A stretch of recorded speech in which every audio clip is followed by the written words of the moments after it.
in just a moment. We're just getting the tech set up to go live on various different platforms. And good evening and welcome to this Ask Me Anything About Property Investing with myself, Saj Hussain. I'm here for the next half an hour or so to help you get further, faster in your property investing journey. Really, this is an opportunity for you to ask any questions around investing in property in the UK, and anything I can do to help, I'll do my very best to give you some guidance on that. I've been doing this for about 14, 15 years, not these live Q&As, that's investing in property. So quite a lot of experience I can share with you and help you progress in your property investing journey. So if you've got any questions, make sure you put it in the comment section. We're live on various different platforms, on Facebook, LinkedIn, YouTube, Instagram, Twitter, whichever platform you're watching on, just put the questions in that. And even if you're watching this as a recording at another point, then make sure you put your question in, because we'll pick up those questions and we'll try and get them answered for you. But this evening, if you're watching live, make sure you put your question in if you want that answered. To start off, I'm going to do some questions that were left as unanswered from last week first. Then I'll start working my way through those. And as you start firing questions off at me, then my lovely assistant over there, Khalid, will pass them to me and I will work through those. So let's get started. So the first question that we have from last week is from Shah Saeed, and that was on LinkedIn. And the question is, hi, what's the best way to purchase a property through a company or as an individual, and how easy is it to release funds from a company? So it's a really good question. Now, why is it that's important to be purchasing in property, purchasing a property in a company structure these days, i.e. a corporate structure, as opposed to an individual name? Well, there's one primary reason that's starting to happen over the last few years, and that's because of tax and the way that property income is taxed. And that's changed a few years ago, called Section 24. It happened in 4 stages. And essentially what it means is that the interest that you pay on your mortgage, you can't offset that as a cost on your accounts. So for example, if you're getting £500 of rent a month and you're paying £400 as a mortgage payment, that means you're making £100 a month profit. So over a year, you're paying, say, £6,000 you're receiving £6,000 as income, but you're going to offset your for £5,000 ish of income. As mortgage interest. I'll get it right in a moment. As your mortgage interest is left you with about £1,200 a year profit, approximately. Just doing numbers quickly in my head. So that's a normal structure that would have happened, say, from years and years ago. That's how people were purchasing property as a buy-to-let. So as Section 24 kicked in and as this gradual reduction started to happen, what it means now that £6,000 a year gross rent that you collect and that you're paying your mortgage payments of £4,800 a year, you can no longer offset that cost, and effectively you have to pay tax on the total 6,000 as though it was income. Now it depends on your taxation brackets, what bracket you fall into in taxation, but in a nutshell, that's essentially the problem. Now, as I said, it's been happening gradually over a few years, so most people are starting to realize that in the property business or own any property, that this is the case. So for many people, it's no longer profitable or even viable to hold property in this particular way. So over the last few years, what's happened is more and more people are starting to buy property in a limited company. And it could be a brand new limited company that you've just set up for the purpose of buying property.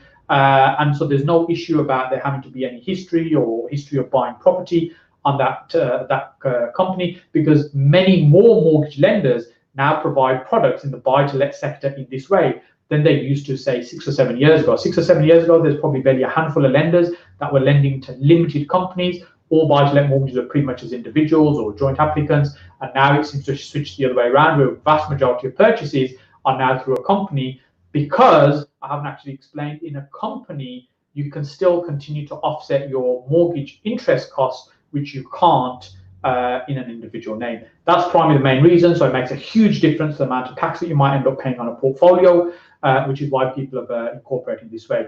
So the second part of your question, side, in terms of releasing funds, it's no different really now than it was if you're remortgaging in an individual name. Even if you're purchasing property in a company, you're still a guarantor in that company. You're still personally liable for whatever debts that company's taking on, i.e. mortgage liabilities, etc. So the remortgage is treated no differently really than as if it was in your individual name. Now, obviously, I'm not a mortgage advisor. I'm giving you my experience here. So make sure you speak to a good mortgage advisor, particularly one that does buy-to-let mortgages on a regular basis, rather than one that says, yes, I could probably do that for you and I'll go and figure out how to do it. You want somebody that's got the experience, that does this day in, day out, so they can give you the best possible advice and make sure they're providing you the best product. And of course, speak to an accountant to make sure that the company's set up in the right structure. Now, when you're speaking to the accountant will be looking at things in one perspective in terms of what you need. The mortgage broker will be thinking about things in another way in terms of what funding they can get for you. What you need to do is make sure you've got all that information, bring it together, so you've set things up in a right way that meets all the requirements you need for now and for the long term of setting the business up in this way. Because that's essentially what it is. It's a business that you're running when it comes to property. So, Shah, I hope that answered your question. I hope you found that useful. If you've not already, make sure you connect with me on the various different platforms that I'm on. They're on screen now. So make sure you subscribe to various channels. If you're watching this as a recording, make sure you're liking and sharing this, because that's the only measurement and guide that I've got that this is useful. So I can continue to do this and serve you on a weekly basis. I do these every Monday evening at 8:30 for about half an hour. So this is a regular thing that I've been doing for probably coming up to 5 or 6 months now that I've been doing these. So let's jump on to the next question. This question is from Francis and it came on YouTube, and it's, hi Saj, thanks for your video, really helpful. Can you please explain on Monday's webinar and in detail how to package a deal? I know how to find good deals, but haven't yet got to know how to package it and sell it to investors, and which network meetings to find serious investors. So let's just break that down a little bit. First of all, I think the webinar Francis is referring to was a couple of weeks ago, but I'll still make sure we answer this question for you, Francis. So the idea of packaging, what do we mean by that? Well, let's just step back a little bit further. First of all, what we're doing as property investors, we're looking for good deals. We're looking for good opportunities. Well, what is a good deal? A good deal is something that's quite subjective, and it means different things to different people. So, for example, somebody might be looking for a discounted property. For instance, it might be worth £100,000 and they're looking to purchase it at £80,000. So they're looking for that discount. That might be a great deal for them. Somebody else might be looking for a rent-to-rent deal, which means they're not having to put a huge amount of money to get started in that transaction, so they can build a cash flow from it. So deals can come in many shapes and forms. I generally tend to describe it as an opportunity. It's an opportunity to make money from property. And I said it could be many, many different forms. So when you're sourcing, you're out there looking for these type of opportunities and looking for these type of deals. That's the sourcing part of the property investing journey. Now, whether you're going to be selling deals to other people, whether you're going to be keeping them for yourself, it's really important that you get good at sourcing. I often say there's 2 key skills that you absolutely need to master when you're in property, and the one is the ability to be able to go out and find good deals, sourcing, what we're talking about right now, and the other one is the ability to be able to find money to be able to fund those deals and fund those purchases. So raising money from investors, you need to get very good at that, and being able to find deals. Now, when you're finding deals, especially when you get very good at finding deals, you'll find more deals than you can actually acquire.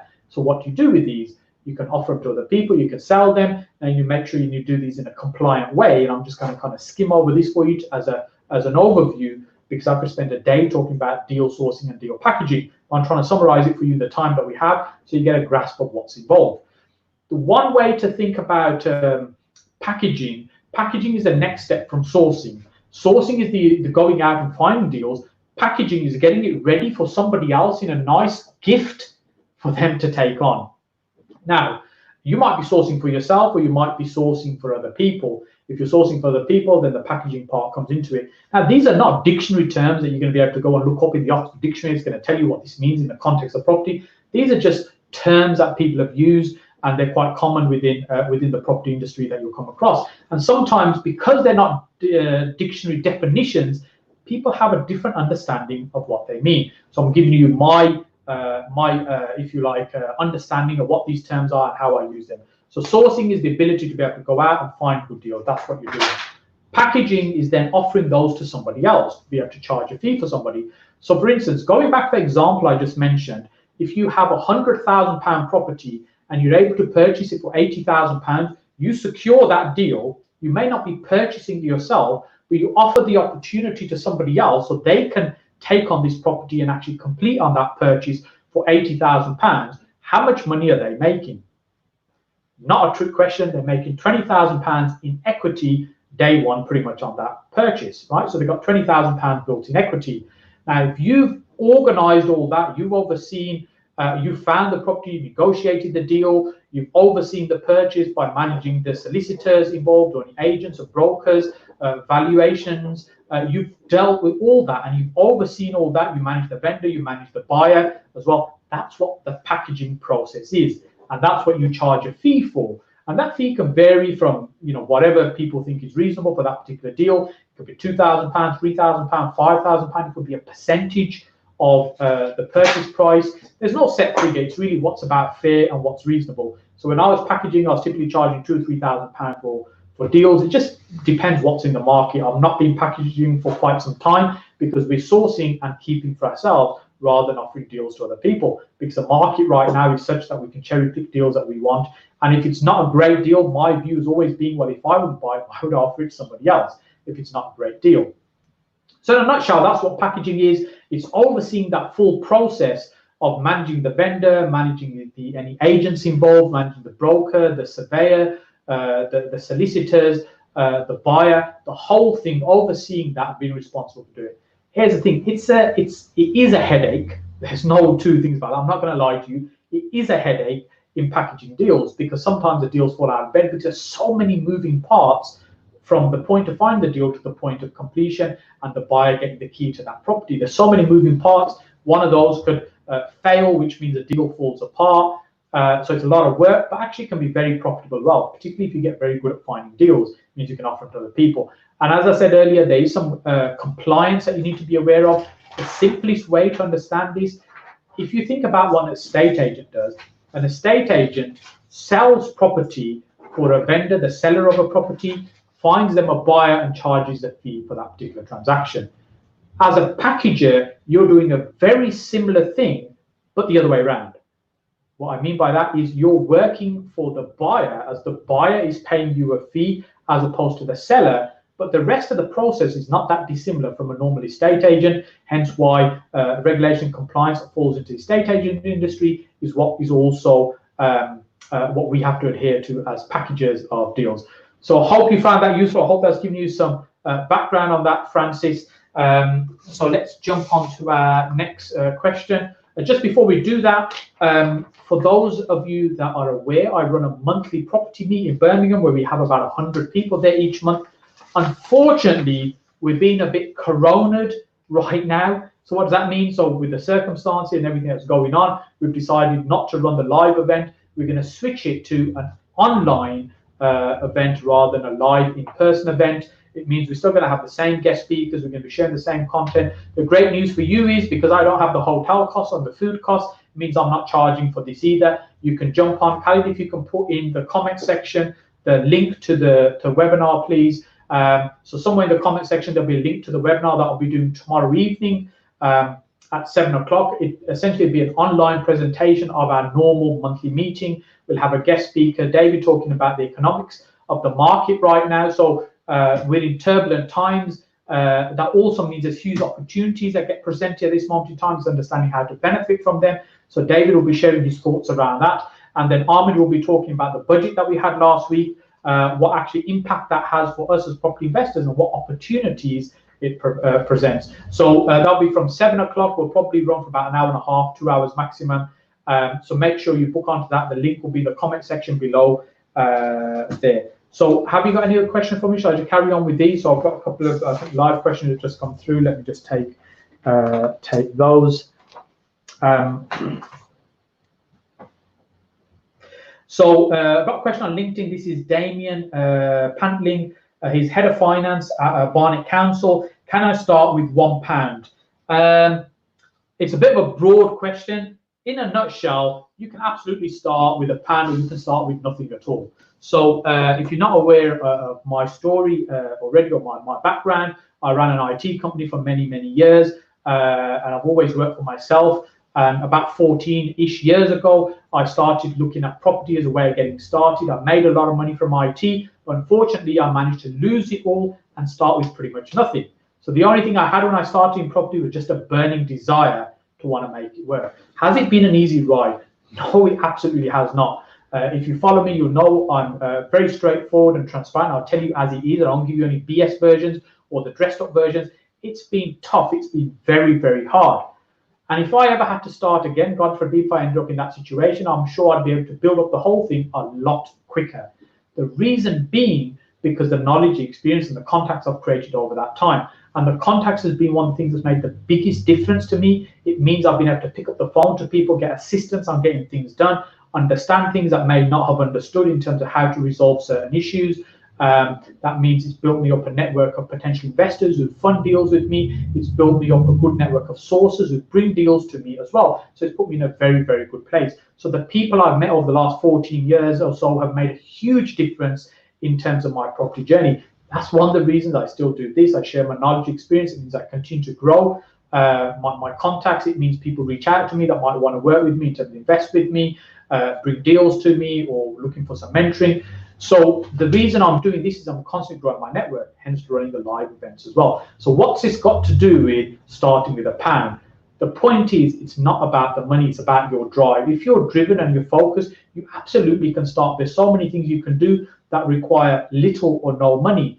But here's the caveat, they are not easy. You have to graft, it's very hard, but you can still build it. Now, if you compare that with somebody who's starting off with, say, 50 or £100,000, they are absolutely going to achieve much more in 12 months than somebody starting out with no money, if they both did the same things. Because the funds is going to make it much, much easier for you to build your property business than it is if you're starting with no money. Let's say you're starting with no money. What are the strategies available to you? Well, one of the things as we were talking about earlier on is sourcing deals, is being able to go out and find good investment opportunities that you can then offer other people and be paid a fee for that. So this is essentially how I started my journey. Got very good at finding deals, negotiating them, offering them to other people and charging a fee for that, and started creating an income from that. And then it transitioned from there to buying property with partners who'd fund the deal. So now I'm using my time, skill, and experience to find the opportunities, and I'm partnering with people who've got the funds, so they fund the deal and we share the profit. Again, I'm not putting any money into it. At sourcing, I was not putting any money into it. I was putting a huge amount of blood, sweat, and tears into it, but not putting any money into it. So yes, in short, to answer your question, you can start with £1, you can start with no money whatsoever. It's more of an uphill struggle. It's absolutely possible. You've got to be completely driven and focused, and because in this business, you're going to get a lot of no's, you're going to get a lot of rejections, and you've got to have that thick skin to be able to keep going, to build that. And once you create something there, and what I call, you become investable, and then it's much easier to start raising investment from other people who then start funding deals with you, so you can share the profit with people. So I hope that's useful. If you've got any further questions on that, you want some more clarification, Damien, just pop a comment in the comment section, and we'll do what we can to answer that for you. So I've got another one handed over here for me right now, which is on Facebook, which is Harks Coley. Hey Saj, have you got any experience with dealing with social housing, leasing your properties to housing associations to tackle the social housing crisis? So great question, Hark. So just to give a bit of context, first of all, when we talk about social housing, we're talking about housing that's generally paid for by the government in some form of benefits or grants or other schemes. Essentially, the person that's living in the property is not paying the rent out of their own pocket. It's being funded by some government organization. That's essentially what we're talking about in terms of social housing. And there's many different sections within social housing. So something that you see a lot of right now is people taking on properties from landlords. For example, it might be a HMO, let's say it's a 5-6 bedroom HMO. They take that on from the landlord and then offer it to a housing association. It generally tend not to be directly, it's through other companies. The housing association will take on that property and they'll pay you a rent for that. Sometimes the councils will lease the property from you, give you a guaranteed rent, so they can provide accommodation for people that they need to provide accommodation for, because they've got a shortage. Other times you might lease it to companies who then operate their business within that property. So for example, Supportive living, it could be sometimes people need some kind of support or care or coaching. It's helping them rehabilitate, getting back into mainstream society, or for whatever reason it might be, they need some kind of help and support. So rather than just providing the accommodation, these companies are providing some additional support and care for that individual. So they are not only being paid for the accommodation element, but they've been paid an extra amount on top to help that individual. So those companies can sometimes pay more than the going rate for that particular property because they're making an extra amount of money on top. Sometimes you see people paying crazy amounts because they're desperately short of properties in this way. Now, to answer your other question about my personal experience, I'm going to put my hands up and say I haven't been involved in this sector. I've chosen not to be. I've watched it, I've looked at it, I've studied it many times. I've just found that it's not for me. Our portfolio is predominantly professional tenants. We find that works really well for us, mostly in HMOs. That's our market. That's what we've mastered. That's what we know really well in Birmingham, and that's what we stick to. It doesn't mean these aren't profitable businesses. I've got many friends who operate in social housing, some directly, some indirectly by handing the properties to other people, and they do well out of it. I also have friends and even some mentees that in the past have given properties to companies in this way and they've been burnt. What do I mean by not burnt? Not the house being burnt down, but got their fingers burnt because they've given the property to a company, they have a contract with that company has a contract with somebody else that then has the money from the housing association, or however it comes down. So there's tiers in terms of how the payment actually trickles down to you as the owner of that particular property. And if somewhere along the line they decide not to make those payments for whatever reason it might be, somebody's not doing what they're supposed to do, the applications aren't being put in, the funding stopped, whatever it might be, there's many reasons why somewhere along that chain the funding can stop, and that trickle down stops, and that means you're not going to get paid. And I've heard of many instances where this has happened, particularly with some companies that they'll set up in this way. Let's say they've got 20 houses, each one they're paying the landlord £1,000 a month. That's 1 month, that's a 20,000 rent roll they're paying for 20 houses. Let's say they straggle it and don't pay for 3 months, that's 60 grand they've built up. They could have even collected the money and disappeared and decided not to pay the landlord. I'm not saying this happens all the time, I'm just saying these things do happen. So it's important that you do your due diligence in terms of who you're working with, ask other people that they're working with, what's been their experience, how long they've been doing this, what length contracts they have, how they get paid, and you need to mitigate your risk if you get involved in this sector. The other thing that I would also say is most buy-to-let mortgages don't allow for tenants for the tenants in the property to be claiming benefits. Now, you can't actually discriminate to say you don't want to take anybody on in your house that's on benefits, but generally speaking, the lenders have criteria like this. And what that means is that actually you're probably breaching your mortgage terms if you're handing the property over to one of these companies who are providing accommodation to people in this way. Now, that's not always the case, but it's important to check. Other times, there's a lease that's drafted and put into place between the company that's taking on the property and you as the landlord that's providing the accommodation. The other thing to be mindful of there, again, is most mortgage terms won't allow you to issue a lease in this way.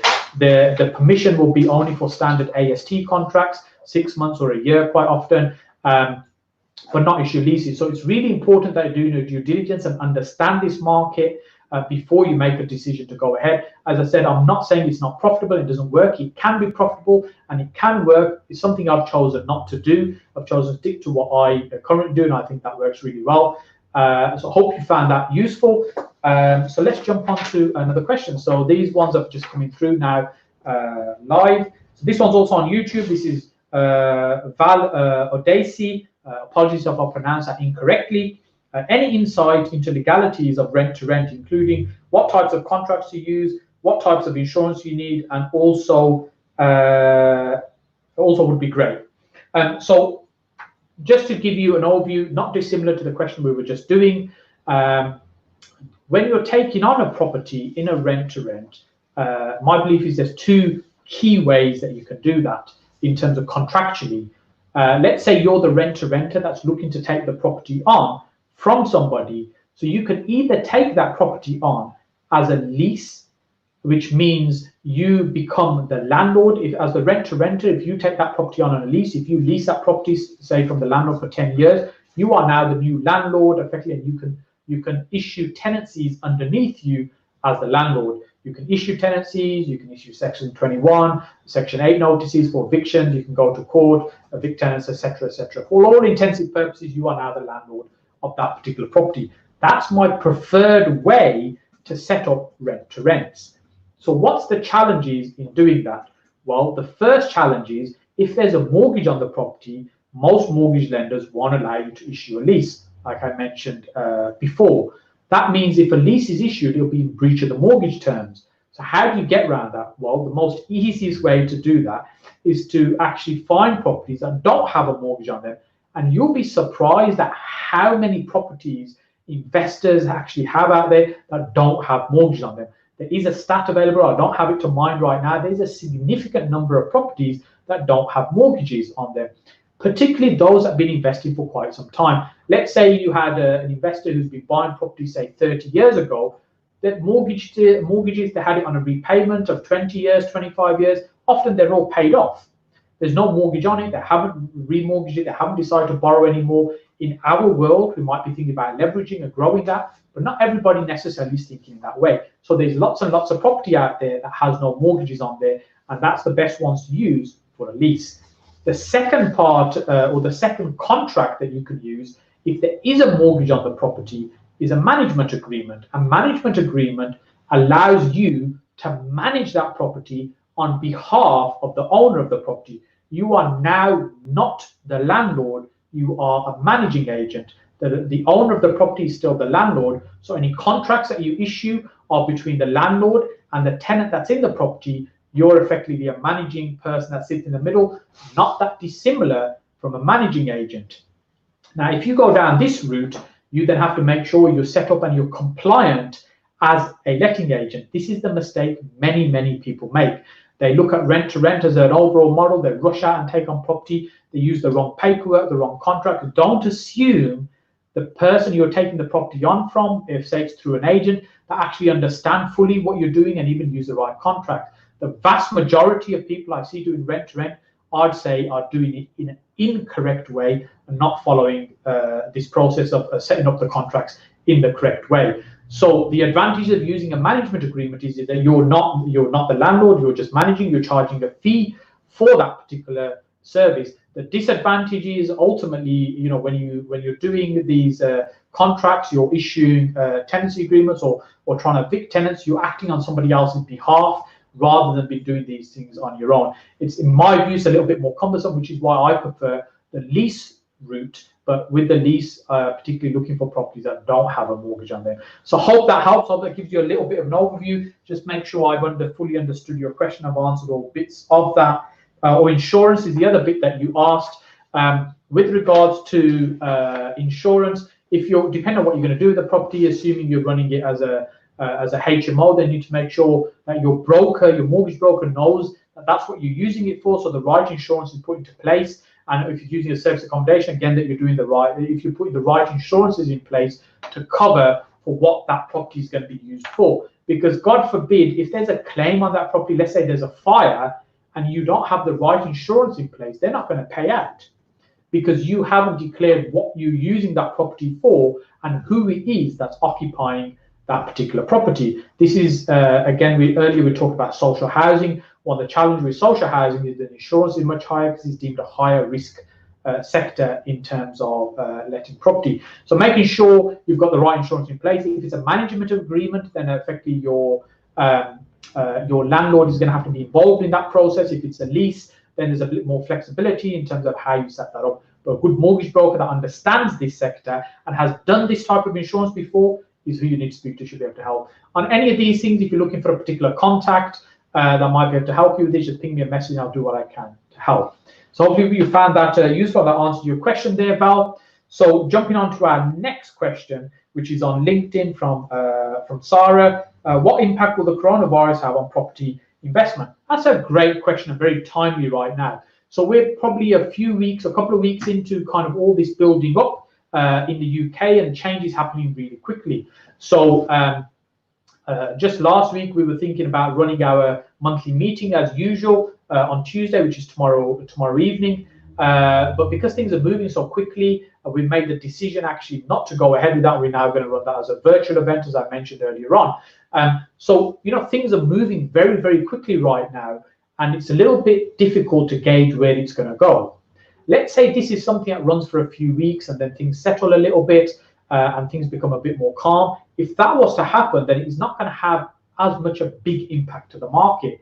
Let's say in 4 months' time, we're still in this kind of panic state and there's still a lot more uncertainty in the market, then it will definitely have an impact. It's likely to push us into a recession. And with the recession, it creates much more uncertainty. So right now, if you look at huge companies, I was speaking to one of my mentees earlier on, we're having this conversation around BA, for example, grounding all of its flights. It's now not generating any money. How long do you think they can wait without generating any money? They've still got all the operating costs that they're going to have to pay out. So they're going to be burning cash very, very quickly. So a lot of big companies are going to struggle. Even companies that use contractors, for example, they may start letting go of their contractors because they can't now put them into work. So it can have a big impact very quickly. The thing we need to do right now is be observant and see what's going on in the marketplace. When the market changes, it doesn't mean that that's the end of our property investing journey or our strategy, what we're using. It's important to be able to evolve. And you may have heard me say this before. In property investing, the most certainty you're going to get is constant change. The market is always evolving. You've got to be ready to adapt. You've got to be nimble. That doesn't mean you jump from one strategy to another. No, by being nimble, what I mean is that you look for opportunities as they arise. You test those, you explore those, and you see what you can run with. So, for example, right now in Birmingham, there's not very much in the way of discounted property or heavily reduced property below market value because it's a strong market. There's plenty of buyers and there isn't really much scope for that. However, if we hit a recession right now, I'm sure that will change very quickly. This is where we've got to be observant in terms of what we're doing. So other things that will happen that will probably impact us as property investors, if you think about people losing their income, losing their jobs, then that will also have a knock-on effect in terms of landlords maybe not being able to collect rent because their tenants don't have an immediate means to be able to pay that rent. That could have a knock-on effect as well. And if you're running service accommodation, particularly if you've got people coming from overseas to the properties like we have on some of ours, you might start getting some cancellations happening as well. But all these things mean you look for new opportunities that happen amongst that. So, the market changes and you just adapt with that. That's what I've said. That's what I've learned over the years of doing this. And I think, in